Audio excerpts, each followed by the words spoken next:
ನಮಸ್ಕಾರ. ನಾನು doctor Ram L Arasiddi, SP Koppal ಮಾತಾಡ್ತಾ ಇದ್ದೀನಿ.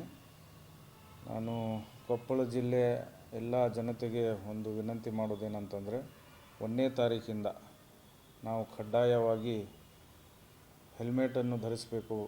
ವೆಹಿಕಲ್ ಸವಾರರು ಹೆಲ್ಮೆಟನ್ನು ಧರಿಸಬೇಕು ಅಂಥೇಳಿ ಕಡ್ಡಾಯವಾಗಿ 1ನೇ ತಾರೀಕಿಂದ ನಾವು ಇಂಪ್ಲಿಮೆಂಟ್ ಮಾಡೋ ನಿಟ್ಟಿನಲ್ಲಿ ನಾಳೆಯಿಂದ ಶುರು ಮಾಡ್ತಾಯಿದ್ದೀವಿ.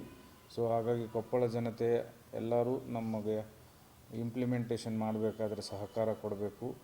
ಹಾಗೆ ಸರ್ವೋಚ್ಚ ನ್ಯಾಯಾಲಯದ ಆದೇಶವನ್ನು ಎಲ್ಲರೂ ಪಾಲಿಸಬೇಕು ಅಂಥೇಳಿ ಎಲ್ಲ ಜನತೆಯಲ್ಲಿ ನಾನು ವಿನಂತಿಸ್ತೀನಿ. ಸವಾರರು ಕಡ್ಡಾಯವಾಗಿ ಹೆಲ್ಮೆಟನ್ನು ಧರಿಸಬೇಕು. ನಮ್ಮವರು ಎಲ್ಲ ಅಧಿಕಾರಿಗಳು ಜಿಲ್ಲೆಯಾದ್ಯಂತ ನಾಳೆಯಿಂದ ಕಟ್ಟುನಿಟ್ಟಾಗಿ ಈ ಹೆಲ್ಮೆಟಿನ ಇಂಪ್ಲಿಮೆಂಟೇಷನ್ ಸಲುವಾಗಿ ಎಲ್ಲರೂ ಇಂಪ್ಲಿಮೆಂಟ್ ಮಾಡೋಕ್ಕೆ ಅಧಿಕಾರಿಗಳು ಶುರು ಮಾಡ್ತಾಯಿದ್ದಾರೆ.